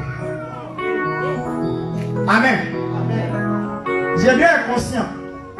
Mais je suis convaincu que par rapport au test, il ne savait pas que c'était un ange. Parce que quand on va plus loin, c'est après qu'il va dire Seigneur, ici dessus. Parce que j'ai vu malheur à moi. C'est à la fin qu'il a dit malheur à moi. Parce qu'il ne savait pas que c'était l'Éternel. Tellement qu'il ne croit pas. Par moi-même là, Dieu envoie des apparitions, même des songes, même des visions. Il envoie des hommes de Dieu pour venir te parler. Mais pour toi, tu trouves que c'est normal, ça c'est rien. Tu ne crois même pas, tu dis, oh, ça c'est ça. Ça, on a entendu ça déjà. Il y a des gens qui vont te dire, il y a le bishop qui m'a dit ça. Hein. Pour toi qui es en train de dire, ça c'est pas nouveau. Il a dit, ça n'a pas marché. Il y a des gens qui sont des gens qui ont économisé ce qu'on appelle les révélations. Il y a des gens, ils ont au moins 100 révélations sur eux. Et rien n'est encore accompli. Chaque jour, quand ils rentrent dans l'église, Dieu leur parle. C'est pas parce que Dieu n'a pas dit, hein. Dieu a dit, c'est la vérité. Je vous dis la vérité. Il y a des gens qui ont beaucoup de révélations à l'air active. Ils ont beaucoup de révélations dans leur vie. Et tout ce qu'ils ont dit, le prophète Jérémie m'a dit, il y a d'autres personnes avant que tu ne viennes ici, ils ont dit. Et beaucoup de personnes ont dit, mais il n'y a pas un qui s'est réalisé. Et ça fait l'objet d'un blocage dans ta vie. Pourquoi? Même si Dieu vient te dire, ma fille, voilà ce que Dieu va faire. Tu vas dire, pasteur, tu es le 50e pasteur qui vient me dire la même chose. Moi-même, je ne sais même pas si ça va se faire encore. Parce que ça fait au moins des années, ils m'ont dit ça. Jusqu'à même, ça fait 10 ans maintenant. Je ne suis pas sûr que ça peut s'accomplir. Pasteur, en tout cas, je ne rejette pas, mais voilà à faire là. Ce sont des réalités. Ce que la personne va te dire, c'est une réalité. Parce que quoi? Il est accompli. On peut mettre en cause la parole de Dieu. Ah, c'est Dieu qui a parlé. C'est comme ça que je dis, on ne le voyait pas. Vous savez, à un moment donné, de manque de foi, de manque de confiance en soi, il y a des choses que tu penses qui sont ordinaires. Or, ce sont des choses extraordinaires. Tu ne vas pas considérer. Tu vas trouver que ça là, ça sont les plus simples. Je suis convaincu, par rapport au test, je ne suis pas sûr qu'il a su que c'était l'Éternel. Même si c'était l'Éternel là, il allait régler l'affaire là, il m'a dit non, c'est l'Éternel qui m'a visité, donc je crois en même temps. Il demande un signe. C'est ça qui me fait dire qu'il ne croit pas. Demandez un signe. Il y a des gens même qui disent dans leur prière, il y a des gens ici, Seigneur, c'est ma dernière année. Pour montrer que c'est toi et que tu vas faire, voilà ce que tu veux que tu me montres. Si tu m'as donné ce signe, je crois que c'est toi. Je crois que cette année qui va venir là, c'est mon année. Il y a d'autres même là même c'est grave. Il y a des gens qui disent, Seigneur, en tout cas, moi j'ai servi. On dit de faire sanctification. Moi j'ai fait. On dit de ne pas chercher garçon. Moi je ne cherche pas garçon. On m'a dit aussi que je n'ai pas menti. On m'a dit toujours de venir à l'heure, de servir Dieu. Moi je sers Dieu. Je suis toujours actif. Toujours je suis dedans. Mais, franchement, hein, cette année seulement là, s'il n'a pas fait là, c'est bon. Ça c'est bon, c'est bon, c'est bon. C'est bon. Si cette année n'a pas fait, c'est bon. Moi, à faire les Dieu là, c'est bon. Est-ce que les gens ne sont pas fâchés comme ça? Est-ce qu'il y a des gens qui ne sont pas fâchés comme ça? Il y a des gens qui disent, toujours c'est moi. Ah, toujours c'est moi. Petit concours que tu vas me donner encore là. Tu fais encore et tape pour toi encore. Qu'est-ce que mes ennemis m'ont dit? Ah, Seigneur, toi aussi. Moi, si tu viens à l'église, ils vont se moquer de moi tous les jours. Là, Dieu ne le fait pas à cause de tes ennemis. Hein. Il le fait parce qu'il est amour pour le faire. Et ça existe. Pourquoi ça n'existe pas? C'est pour Gideon là, c'est grave. Regardez bien. Parole qu'il a donnée, il dit va et la force sur Allah. Est-ce que ça égale la réponse qu'il lui va donner? Pour dire va et la force sur tu battras Madian. Regardez bien ce qu'il va dire. Ça n'a rien à voir avec ce qu'on lui a dit. Va et la force sur Allah. La réponse est ça. Ah mon Seigneur, regardez bien. Écoute. Ah mon Seigneur. Ah mon Seigneur. Avec quoi délivrerai-je Israël? Ça fait quoi? Je n'ai pas âme. Vous voyez quelqu'un comme ça. Il dit, il n'est pas âme. Tu as dit ça. Ah, mon Seigneur. Me voici ici. Il n'est même pas bac. Il n'est pas bac. Il n'est même pas CP. Là aussi, là. Tu ne vas pas, Seigneur. Les gens sont forts. Et voilà. Seigneur, tu ne vas pas. Tu ne vas pas. Tu ne vas pas. Tu n'as pas vu mon âge. Tu n'as pas vu mon âge. Il est vers la repose. Tu n'as pas vu mon âge. Quelqu'un va prendre une femme qui ne veut pas enfanter. Tu n'as pas vu. Tu vois, Seigneur, tu seras. Tu ne vas pas. Yes, il y a 3 ans. Tu ne vas pas. Qui voudra de moi? Est-ce qu'il y a quelqu'un qui apprend une femme de 53 ans? Et si vieille, et si famille? Tu vois, la personne elle-même a des préjugés comme ça sur sa propre personne. La personne elle-même a des qualifications aussi négatives sur sa propre personne. Quelqu'un comme ça, si Dieu ne désamorce pas la bombe qui est dans son cerveau, c'est pas sûr que Dieu peut l'utiliser. C'est pas sûr que Dieu peut faire quelque chose avec la personne. La première chose, Dieu doit enlever. Voilà pourquoi, regardez ce que je lui ai dit. Il va délivrer Israël avec quoi? Moi j'ai quoi? C'est ce qu'il veut dire. Il dit, moi il est bien. Oh Dieu trouve qu'il a quelque chose. Ils sont en train de dire à quelqu'un que tu es le capitaine de ta famille. Ils sont en train de dire à quelqu'un, pensant que tu n'as rien en toi, que tu ne peux pas quelque chose, ils sont en train de dire que Dieu dit que tu peux quelque chose et c'est pas toi seul qui va accomplir, va réaliser toutes les choses de ta famille. Allons-y. Voici, ma famille est la plus pauvre en Manassé. Dis-moi, question qu'il a posée là. C'est la même chose avec la réponse. Je vous demande, est-ce que c'est un rapport avec la question? Pas la force que tu as. Quand il n'est pas force, c'est fini. Et tu as besoin de donner la situation sociale de ta famille. Aïe! Pour montrer à Dieu que lui-même là, il ne vaut rien. Sa famille là, ils n'ont rien même. Dieu t'a dit ça avec l'argent, il va faire ça. Est-ce que Dieu lui a dit ça avec l'argent, il va faire? Il dit pas la force que tu as. Lui il pense que c'est affaire d'argent. Il dit ma famille est la plus pauvre. Situation sociale. Il y a des gens ici qui m'ont dit, Seigneur, moi-même, regarde ma famille. Personne ne travaille. Je n'ai rien. Et puis c'est moi, un jour, je vais permettre à cette famille de devenir riche. Avec quoi? Avec quoi? Il n'y a même pas de diplôme. Même français, même pour bien parler, même il y a problème. C'est moi là. Je vais amener ma famille à une riche. Riche avec quoi? C'est la réalité. Parce que la personne qui n'a pas de compétences, de capacité. Oh, il a oublié qu'il est capitaine. Dis, il a oublié qu'il est capitaine. Si on t'a choisi, c'est parce que tu as un C. Dis, tu as un C. Dis, tu as un C.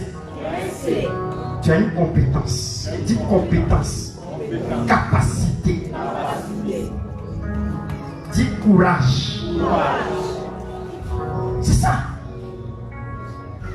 Dis, il y a un grand C. Dis, j'ai un grand C. C'est tout. Première chose, situation quoi? Sociale, familiale. Deuxième encore, il dit quoi? Et je suis le plus petit de la maison de mon père. C'est-à-dire, c'est un bébé. Il a gagné quoi? Il a le gagné. Dieu ne regarde pas la situation familiale, le rang familial pour choisir quelqu'un, pour utiliser quelqu'un. Dieu s'en fout de ça. Tu es né, tu n'es pas né, tu es dernier. Joseph était quel enfant de Jacob? Joseph était combien? Quel enfant de Jacob? Il était avant-dernier. Il était avant-dernier. Avant-dernier. Le dernier même là, on ne lui a pas donné. C'est ça que je me suis posé la question il y a temps. Il dit, c'est parce qu'il y a la raison de Jacob. Il dit à Joseph, le texte dit que c'est parce qu'il a eu Joseph dans sa vieillesse. Il dit que le dernier alors. Non, il me suis posé la question quoi? Il y a quelqu'un qui dit qu'il y a eu mon enfant. Ça veut dire que si tu as eu ton enfant dans la vieillesse, ça veut dire qu'il n'y a plus un dernier. Un autre qui vient là, il est plus. Hey. Mais pourquoi il peut dire ça? C'est la question que je me posais. Pourquoi il peut dire ça? Ça veut dire que Joseph pensait qu'il n'avait plus fait dernier. Ah, combien? Quand il a fait Joseph là, il s'est dit qu'il n'aura plus un dernier. Il dit, je l'ai fait avec quoi? De ma jeunesse, de ma vieillesse. Il lui donne un habit multicolore qui était le symbole d'une alliance. Alliance. Alliance de destinée. Il lui a donné le flambeau de ce qu'il est. Lui, il est un choix pour la destinée d'Israël. Donc, il donne le flambeau à un autre choix de la destinée d'Israël. Voilà pourquoi Joseph a été établi. À cause de l'habit multicolore. L'habit multicolore est l'image de l'alliance de l'arc-en-ciel. C'est une manière pour dire que j'ai fait alliance avec mon petit là, Joseph. C'est lui là qui va porter le flambeau de la famille. Il était l'avant-dernier. Dites à Gédéon que Dieu ne lui a pas le rang familial pour choisir. Dis à ton prochain, Dieu ne lui a pas le rang familial pour choisir.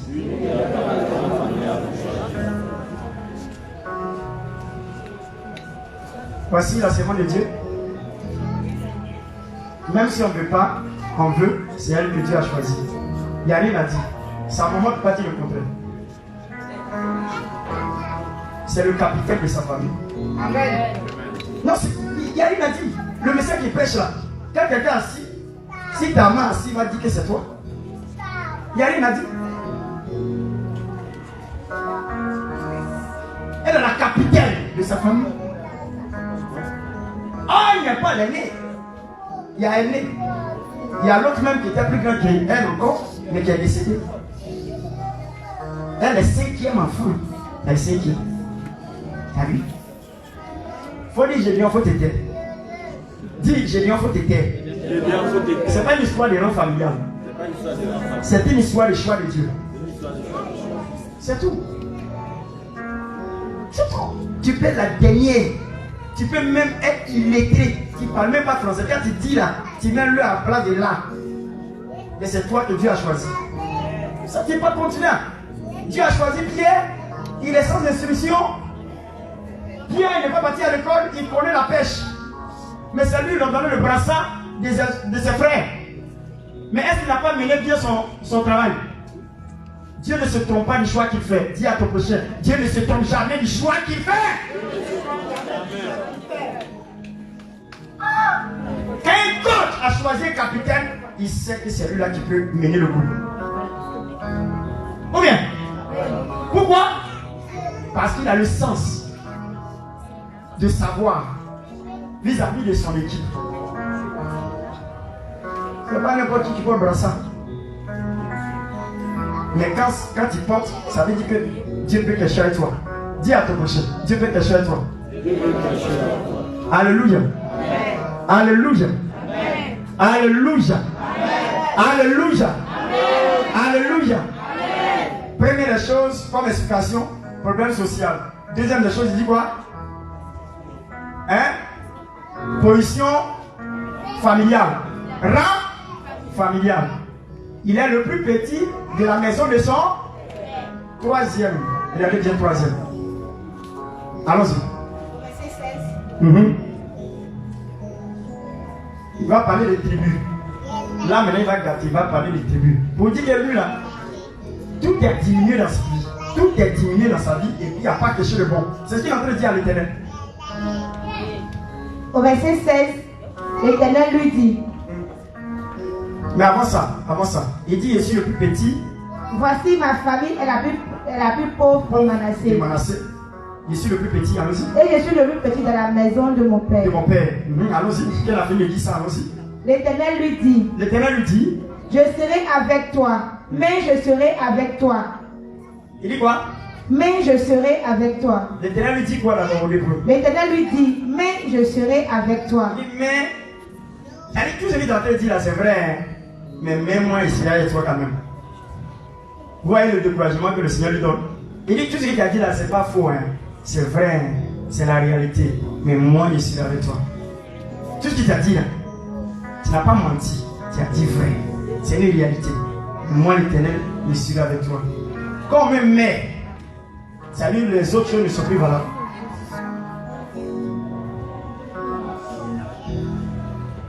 Quand tu mets mais, il y a une phrase. Tu exclus le premier. Mais je suis avec toi. Malgré ça, je suis avec toi. Il faut laisser ça. Alléluia. Est-ce que le Seigneur peut dire à quelqu'un, mais tu es pauvre, mais je suis avec toi. Amen. Tu es découragé, mais je suis avec toi. Amen.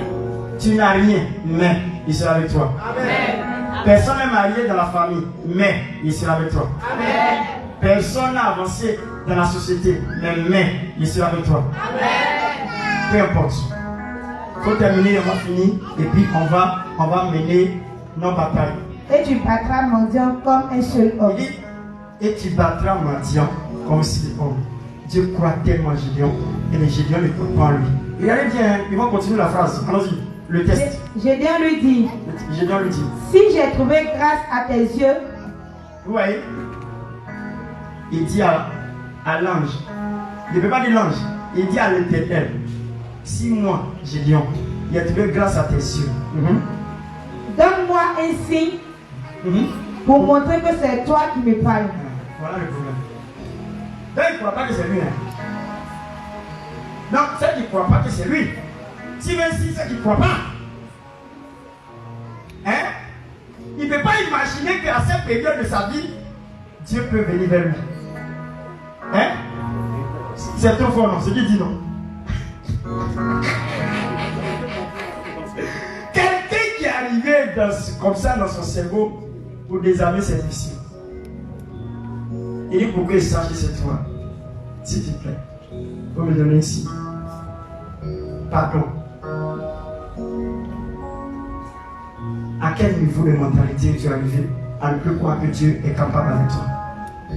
C'est la question que je pose. À quel niveau de mentalité tu es arrivé qui fait que tu ne peux plus croire que Dieu soit capable avec toi? J'ai dû arriver à l'extrême. C'est ce qu'on appelle l'extrême. Pourquoi? Parce que demander un signe, c'est oser. Demander un signe, c'est oser. Un signe, pas le moindre. Un signe surnaturel. Et il y a le signe qui va demander. Faut lire. Ne t'éloigne point d'ici jusqu'à ce que je revienne auprès de toi. Il dit à Dieu, tu sais, pour montrer que c'est toi, il faut m'attendre ici. Attends-moi ici. Je vais être quelque part là-bas. Parce que toi, tu aimes offrande. Et ça, c'est pas l'offrande là. Tu vas attendre. Il connaît à faire. Alléluia. Alléluia. Amen. Alléluia. Amen.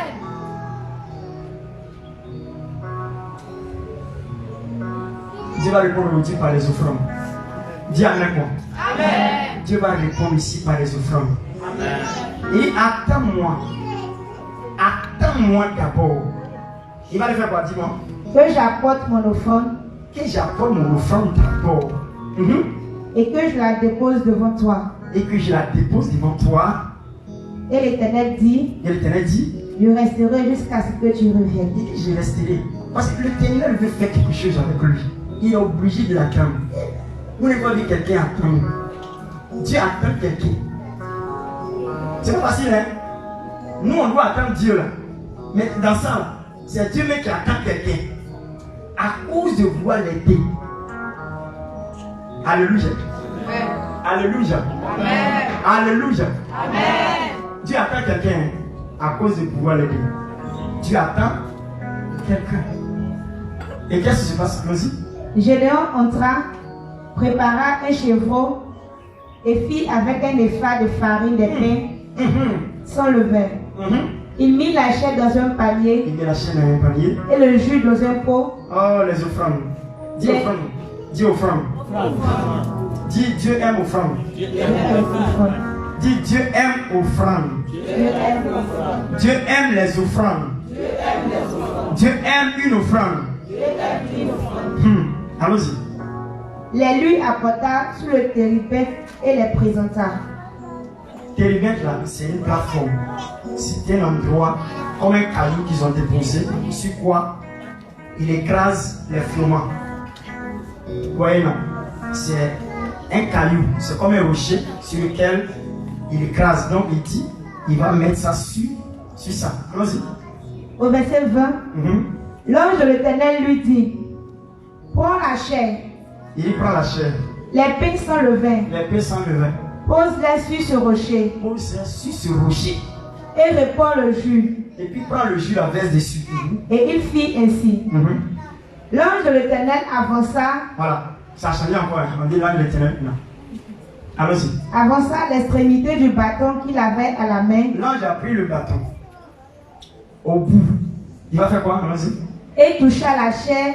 Il toucha la chair. Et les pains sans levain. Il toucha la chair et puis les pains sans levain.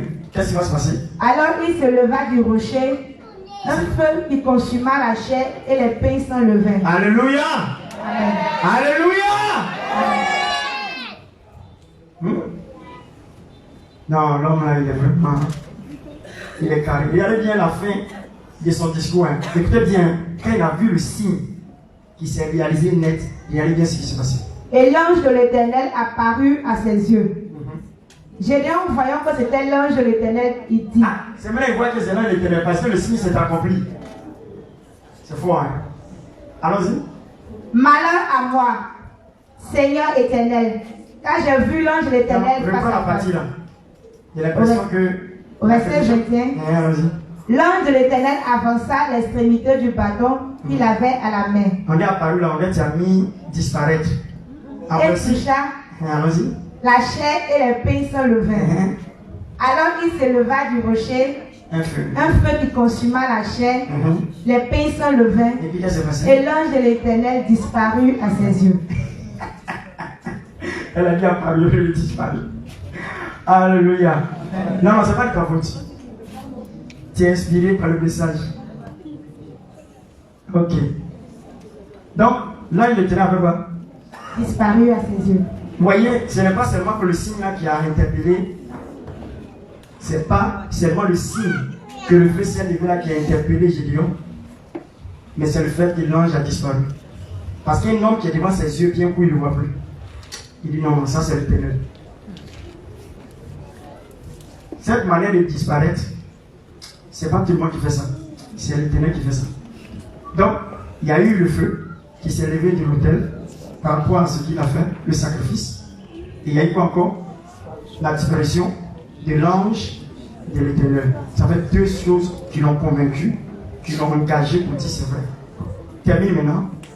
Gédéon, voyant que c'était l'ange de l'Éternel, dit, malheur à moi, Malheur à moi, Seigneur éternel, Seigneur éternel, car j'ai vu l'ange éternel face à face. face à face. Alléluia. Est-ce qu'on peut acclamer le Seigneur? Je te demande, à quel niveau arrivé ton manque de foi? Tu veux que l'ange de l'Éternel t'apparaisse. C'est à ce niveau-là que tu veux. Il y a des gens qui disent tiens, c'est vrai le Dieu. Il a dit à des gens qui disent elle veut que l'ange de l'Éternel les apparaisse. Alléluia. Qui dit ça va? Ah, qui dit ça va? Je vais aller.